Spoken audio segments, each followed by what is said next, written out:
hommes et femmes devant Dieu.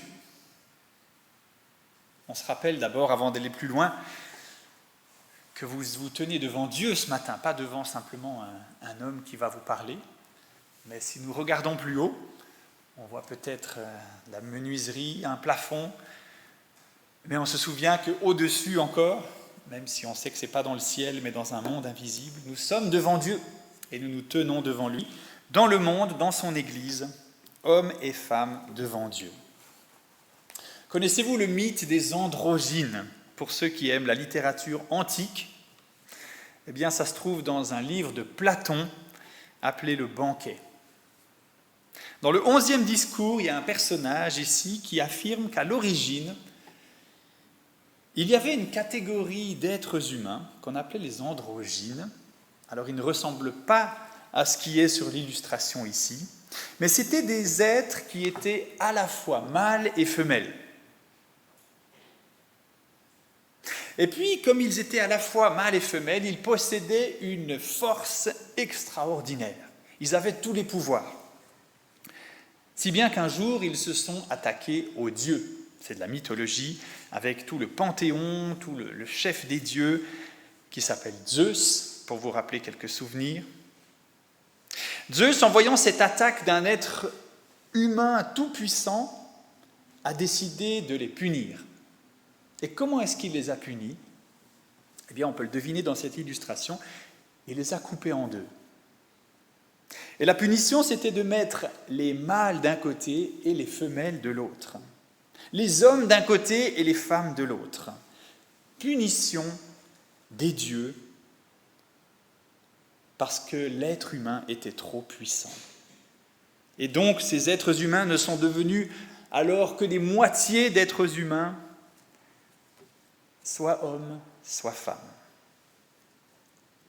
Alors laissez-moi vous dire que le discours dans la Bible sur les hommes et les femmes est complètement différent. Vous dites peut-être « ouf ». Oui, cela n'a rien d'une punition que nous soyons hommes ou femmes. Cela ne fait pas de nous des demi-humains qui seraient quelque part incomplets. Évidemment, il nous faut rappeler quelques textes fondateurs sur l'homme et la femme dans le récit de la création. Ainsi, Genèse 1, verset 27, Dieu créa l'être humain à son image. Il le créa à l'image de Dieu. Il créa l'homme et la femme. Ou bien dans le 2e chapitre de la Genèse, vous savez peut-être que c'est un éclairage un peu différent sur la création, qui met un peu plus le zoom sur la relation entre l'homme et la femme. Et au verset 18, il est dit « Il n'est pas bon que l'homme soit seul, je lui ferai une aide semblable à lui. » Alors commençons avec cette affirmation de base que j'ai écrite en très grand pour ne pas qu'on passe à côté. Il est bon que l'être humain soit sexué, c'est-à-dire homme ou femme. La Bible trouve cela très bon. Si vous êtes un homme, si vous êtes une femme, il y a de fortes chances que vous soyez l'un ou l'autre. Eh bien, c'est bon. C'est bon, c'est ce que Dieu a voulu pour vous. Alors, pourquoi ce thème aujourd'hui? Alors, parce qu'il y avait une case libre dans notre série sur Matthieu. On y reviendra la semaine prochaine. Mais ça, c'est la raison qui n'est pas tellement intéressante.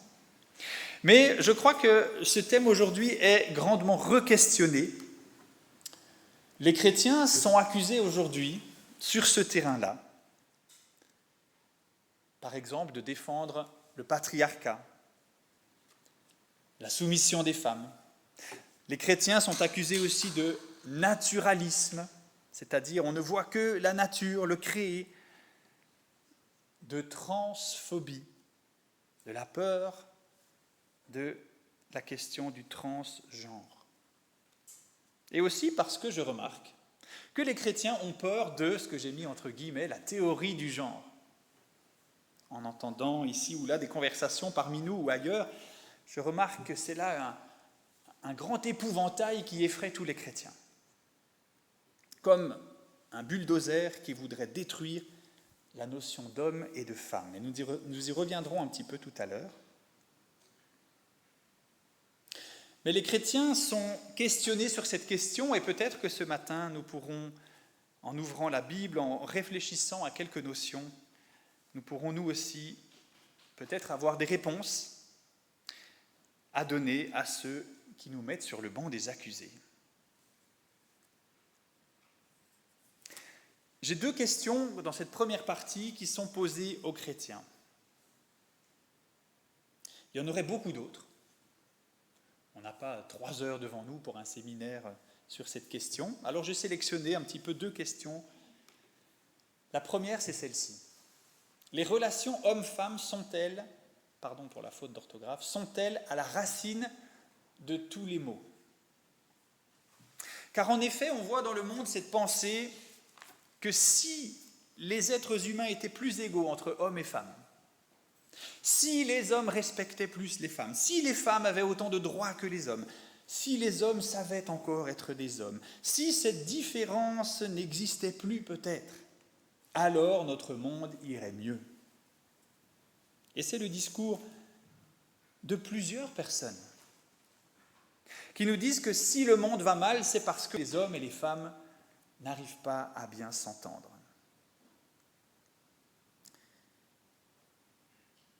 Alors, est-ce que la Bible nous dit que c'est là la racine de tous les maux ? J'ai pris volontairement une expression biblique que l'on trouve dans un autre verset, 1 Timothée 6, verset 10.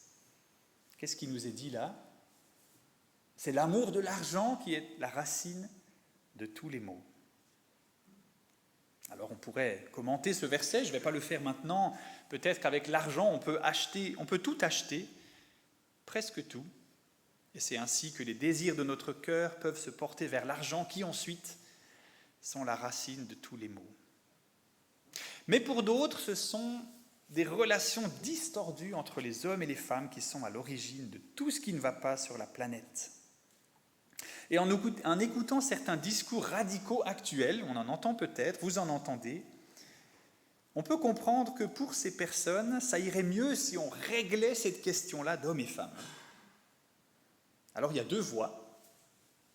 Il y a la voie de ceux qui veulent une égalité partout, pour que en général, c'est les femmes qui sont oppressées par les hommes, c'est ce qu'on observe le plus souvent, mais les hommes peuvent aussi s'estimer menacés par les femmes qui veulent décider à leur place. C'est la voie de l'égalité, mais il y a une autre voie qui est celle de supprimer tout simplement la notion d'homme et de femme, et on voit une pression dans une partie de la société dans ce sens-là. Comme si, une fois que cette question serait réglée, eh bien, le monde irait mieux. Comment répond la Bible sur les problèmes du monde ? Si le monde va mal et se détourne de Dieu, est-ce que c'est fondamentalement à cause de la relation perturbée entre les hommes et les femmes ? Vous avez le droit de répondre dans vos têtes. C'est possible, mais ce n'est certainement pas la racine principale de tous les maux sur la terre. Car la Bible nous dit que c'est le péché qui est dans le cœur de l'homme. Le péché dans le cœur de l'homme, et je mets ici un texte qui sera médité la semaine prochaine lors de ma prédication, dans Matthieu 15. C'est de son cœur que viennent les mauvaises pensées qui le poussent à tuer, commettre l'adultère, vivre dans la débauche, voler, prononcer de faux témoignages, dire des insultes. Voilà ce qui rend impur. Alors oui, hommes et femmes subissent les conséquences du péché dans leur cœur. Alors avant d'accuser un système, c'est facile aujourd'hui, on accuse un système, on accuse les autres, en fait, pour ne pas s'accuser soi-même. Dans le domaine des relations entre les hommes et les femmes, reconnaissons combien notre cœur d'abord est imparfait. Mais il faut reconnaître aussi, et j'ai mis ici un verset de la Genèse, chapitre 3, qui nous décrit la chute, la conséquence du péché, de la désobéissance de l'homme et de la femme.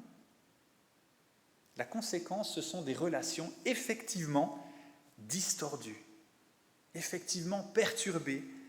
J'ai mis ici un extrait du verset 16. « Dieu dit à la femme, je rendrai tes grossesses pénibles, tu souffriras pour mettre au monde tes enfants, tu te sentiras attiré par ton mari, mais il dominera sur toi. »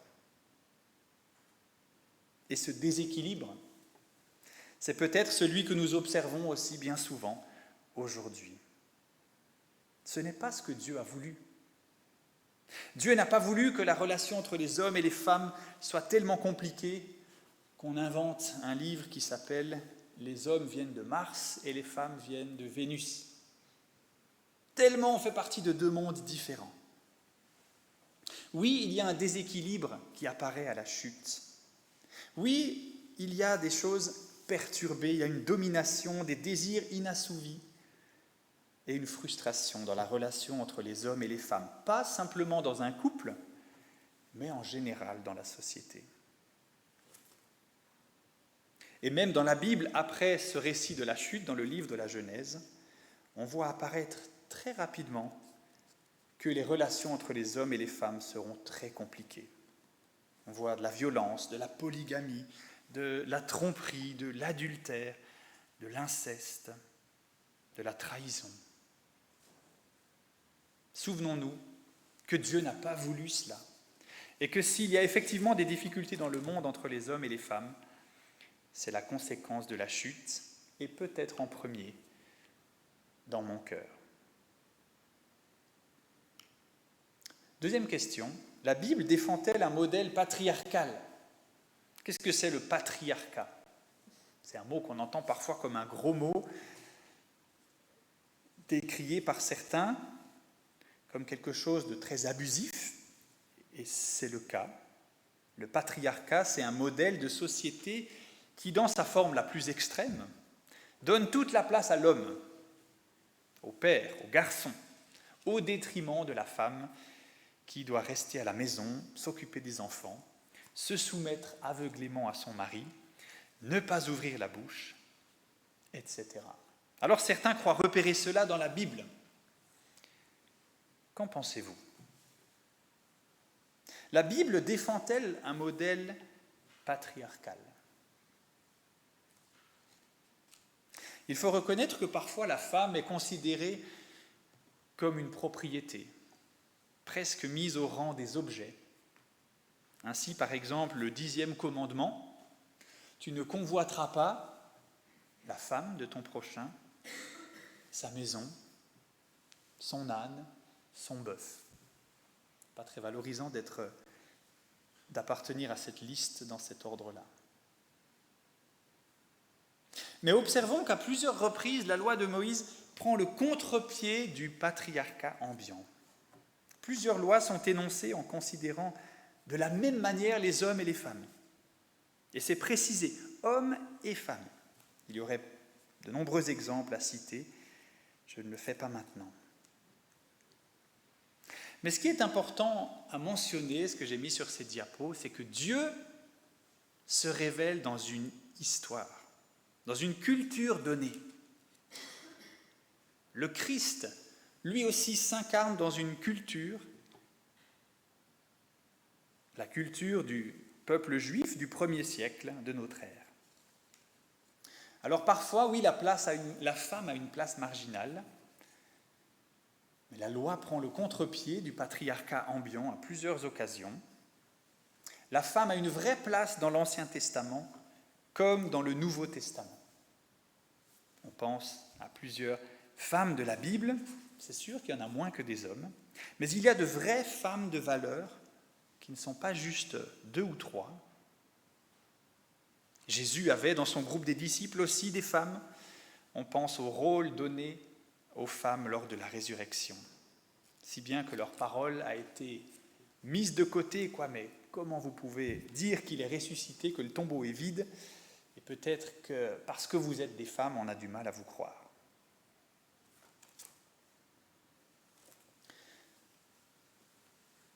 C'est facile pour notre époque de critiquer les sociétés des autres époques. Est-ce que vous remarquez cette tendance, cette pensée grandissante, je crois, dans notre 21e siècle, de dire qu'en fait nous vivons la bonne période, la bonne société, les bons repères, et que tout ce qui était avant, eh bien, c'était pas bien, c'était incomplet, c'était déséquilibré.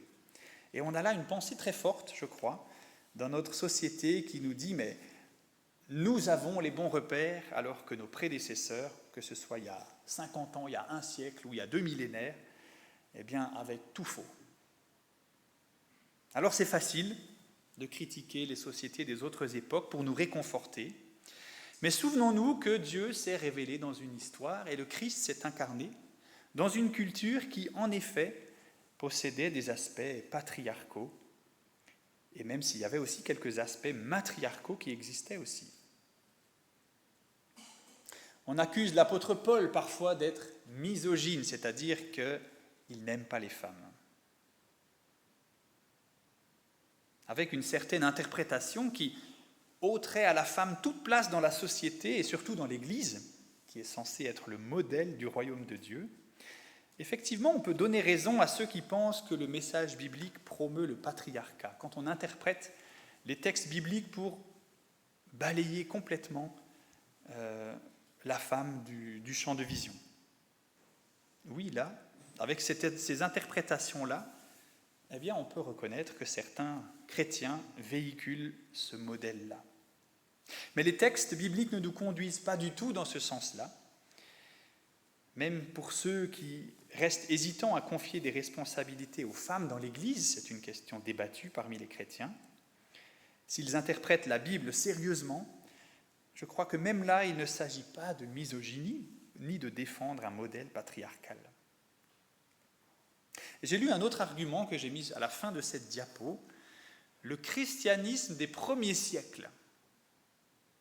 Les historiens nous disent qu'il a attiré beaucoup de femmes. Et on disait même de cette religion, de cette secte chrétienne, on l'appelait comme ça, c'était une religion pour les femmes. Alors ça nous dit peut-être que le message de l'Évangile n'était pas autant contre les femmes que certains le diraient. Que les femmes trouvaient dans ce christianisme antique un environnement profondément accueillant et sain pour elles. Alors pour résumer ces deux questions de notre première partie, non, la relation perturbée entre les hommes et les femmes n'est pas la racine de tous les maux sur la terre. C'est d'abord ce qui est dans le cœur de l'homme. Et ça, c'est dur à accepter pour nous tous. Et deuxièmement, non, la Bible ne défend pas de modèle patriarcal en mettant en avant un rôle dominant pour l'homme. Nous avons lu que cette domination de l'homme, c'est une conséquence de la chute, du mal, du péché dans notre cœur, et pas une volonté de Dieu inscrite. L'histoire biblique s'inscrit dans une culture plutôt patriarcale, mais les normes du royaume de Dieu ne le sont pas. J'ai encore mis un texte ici dans la première lettre aux Corinthiens, qui donne un équilibre entre hommes et femmes au beau milieu d'un chapitre qui nous parle de cette différence-là. Toutefois, dans le Seigneur, la femme n'est pas indépendante de l'homme. L'homme n'est pas indépendant de la femme.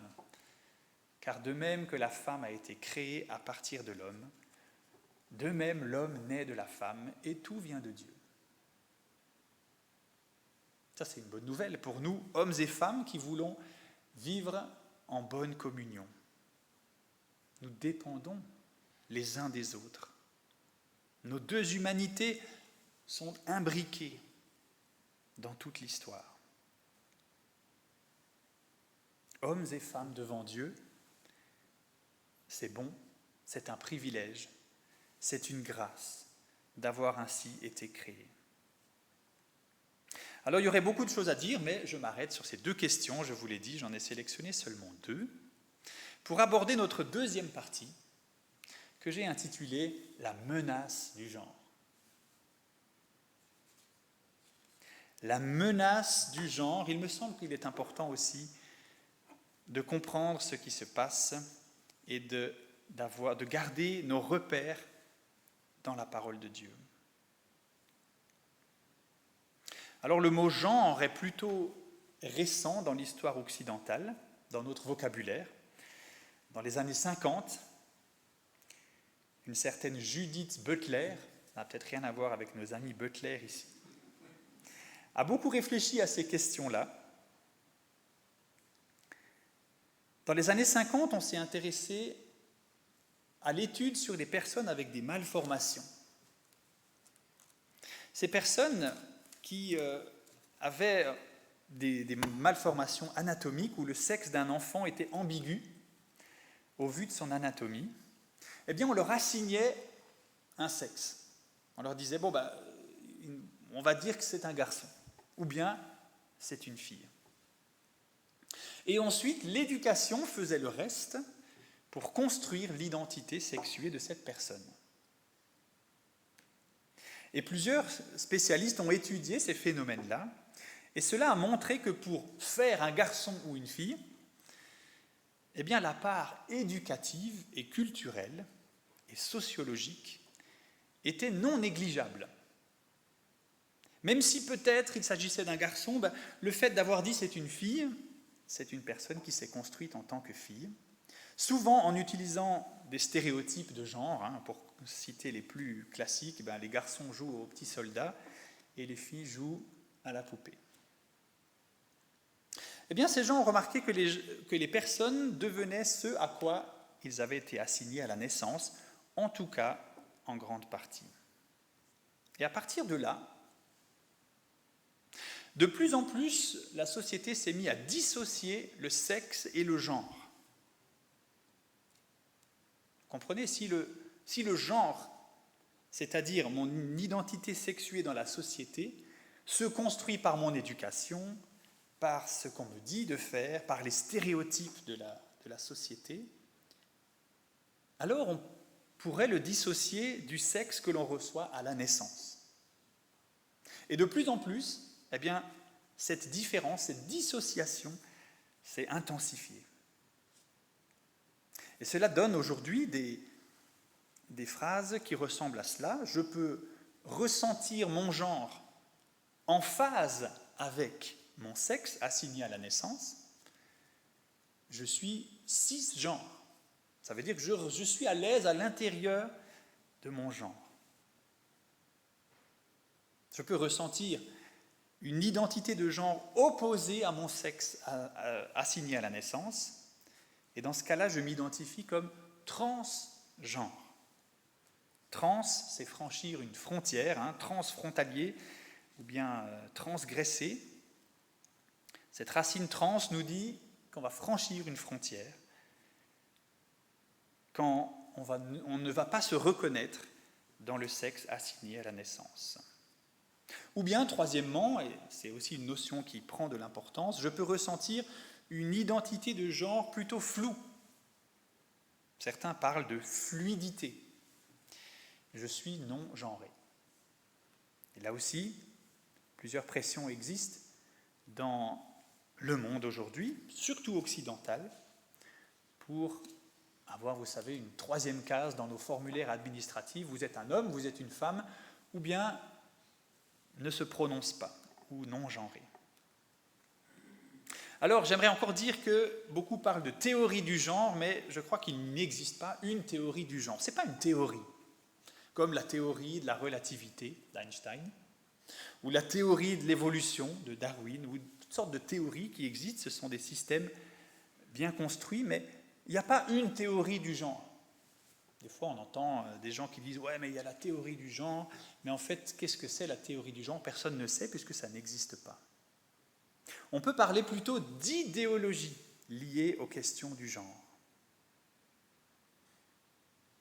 Et contrairement à une théorie qui est fixée, une idéologie, elle varie beaucoup. Et depuis les années 50, que j'ai mentionné tout à l'heure, eh bien, des domaines d'études sont tous touchés par cette question et réfléchissent, re-réfléchissent, repensent la grille de lecture du monde, des relations, des phénomènes sociaux.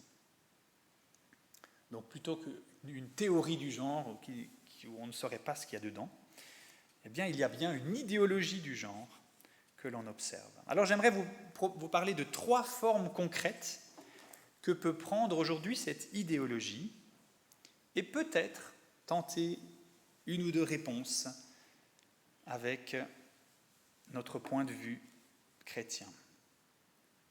3 expressions possibles de cette idéologie. La première, c'est celle-ci. On a du mal à vivre avec son genre. Et les spécialistes appellent ça la dysphorie de genre. Peut-être vous apprenez un mot compliqué. Mais on parle de dysphorie de genre quand on ne se sent pas bien en phase avec le sexe qu'on a reçu à la naissance.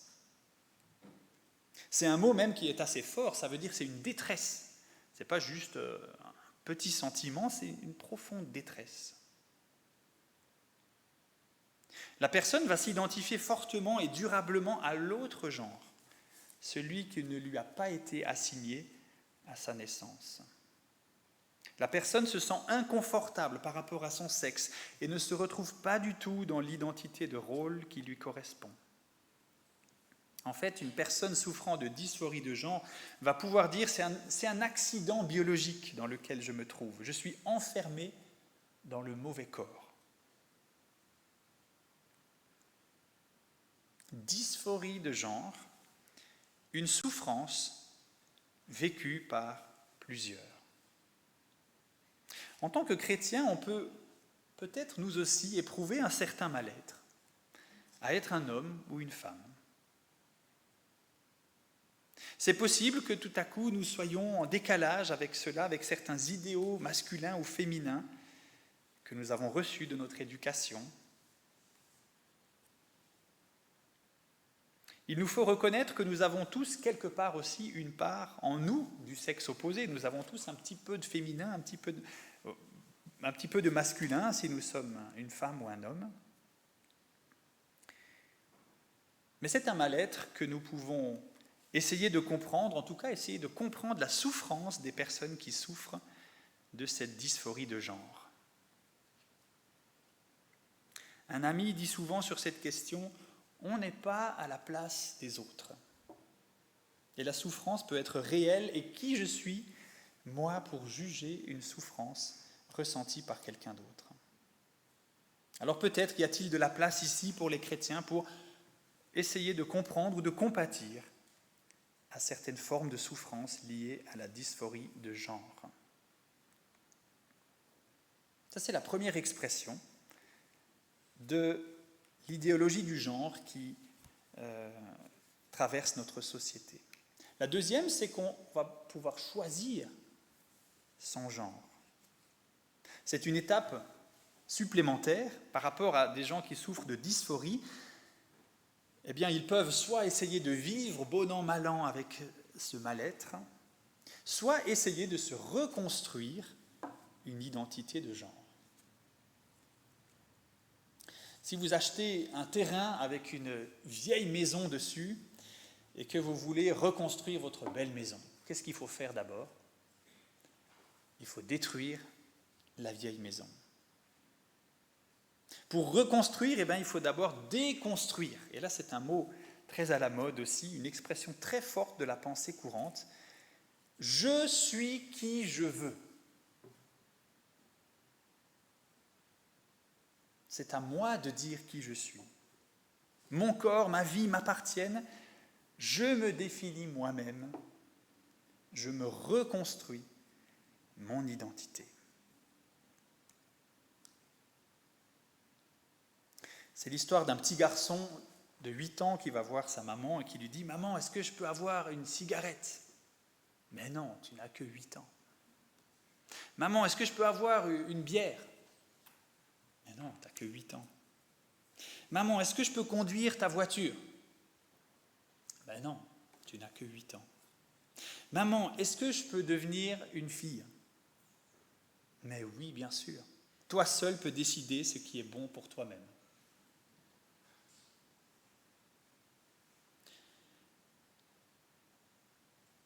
Alors, peut-être la blague ne nous a pas trop fait rire, mais elle décrit quelque chose que nous observons fortement dans la société, où sur cette question-là, à des très jeunes âges, la société laisse des enfants décider par eux-mêmes ce qui est bon pour eux. Et je crois que c'est bien là la religion de notre temps, décider ce qui est bon pour soi-même. Alors certaines personnes, en effet, vont se construire leur propre identité de genre et l'expression de genre qui va avec. Alors là, il y a aussi tout un champ de vocabulaire, identité, expression de genre, je ferme la parenthèse. Certains vont aller aussi jusqu'à subir des transformations hormonales, voire chirurgicales, pour devenir ce qu'ils décident d'être. En Suisse, depuis le 1er janvier 2022, depuis 1 an et demi, toute personne âgée de 16 ans et plus, qui n'est pas sous tutelle légale, peut ainsi changer de sexe et de prénom par le biais d'une simple déclaration à l'état civil. La procédure coûte 75 francs. Alors si on a moins de 16 ans, c'est aussi possible. J'ai lu que, suite à cette mesure d'il y a 1 an et demi, eh bien, il y avait des personnes à partir de l'âge de 12 ans qui étaient passées par ce changement d'état civil pour se définir comme un homme alors qu'ils étaient une femme ou inversement. Bien sûr, quand le Conseil fédéral a évoqué cette simplification de la procédure, il ne faut pas de diagnostic médical, de traitement, il ne faut rien de tout cela, c'est se présenter et payer 75 francs. Bien sûr, il y avait des craintes d'abord de l'abus, et dans les premiers mois, il y a une personne de plus de 60 ans du canton de Lucerne qui est allée. Vous imaginez peut-être pourquoi, il l'a fait pour toucher sa rente AVS 1 an plus tôt. Il l'a avoué avec fierté. Mais ce genre d'abus a été plutôt minoritaire et plusieurs milliers de personnes sont passées par cette procédure. Alors que répondre ? Que répondre là encore à ces personnes qui choisissent, qui déconstruisent leur identité sexuée et qui reconstruisent une autre ? Encore une fois, nous ne sommes pas à la place de ceux qui souffrent. Mais nous pouvons dire que cette phase de déconstruction, en fait, s'oppose à l'intention du Créateur, n'est-ce pas ? À ce qu'il nous a donné, sans se tromper. Et je crois que c'est valable pour chacun de nous. Nous recevons à la naissance un sexe assigné qui est bon pour nous. Dieu vit que cela était bon, cela fait partie de sa création bonne. Une danse de la troupe Light Clubbers commence ainsi. Au commencement, Dieu créa la différence. Et cela était très bon. En fait, vouloir décider soi-même ce qu'on veut être, en reniant ce que Dieu a voulu que l'on soit, c'est une offense au Créateur. C'est lui dire « tu t'es trompé, je ne veux pas de ce que tu m'as donné ». Et là, il y a un point de confrontation très fort avec la révélation biblique qui nous dit voilà ce que j'ai choisi pour toi. Voilà la vie que j'ai prévue pour toi. Et parfois, nous préférons dire tu t'es trompé. Et je crois qu'il n'y a pas simplement dans ce domaine du choix de son propre genre que nous pouvons réagir ainsi. Peut-être nous aussi, nous réagissons ainsi quand nous avons du mal avec un aspect de notre corps peut-être, ou de notre caractère, ou de notre famille, ou de ce que Dieu nous a donné à la naissance. Et parfois nous disons nous aussi, mais tu t'es trompé Seigneur. La troisième expression et dernière, c'est qu'on va renoncer au genre, je l'ai mentionné tout à l'heure.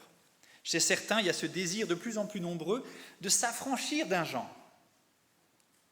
Certains militent pour des espaces non genrés, comme les cabinets de toilette, par exemple, qui font parfois la une dans certains reportages. Pourquoi ? Parce que la différence sexuelle est vue comme non pertinente, comme un problème qui gêne le monde. Vous vous souvenez au début, ce mythe de Platon, ou si on possédait les deux sexes, ou si finalement il n'y en avait aucun des deux, eh bien, on serait les plus puissants au monde. Et il n'y aurait plus toute cette racine de tous les maux, le problème de relation entre femmes et hommes. Certains avancent aussi sur cette question que le genre, en fait, c'est quelque chose de fluide, je l'ai mentionné tout à l'heure. Comme un curseur où vous avez d'un côté femme et homme, et finalement, tous les êtres humains pourraient se situer n'importe où sur ce curseur. Cela pourrait même changer dans le temps.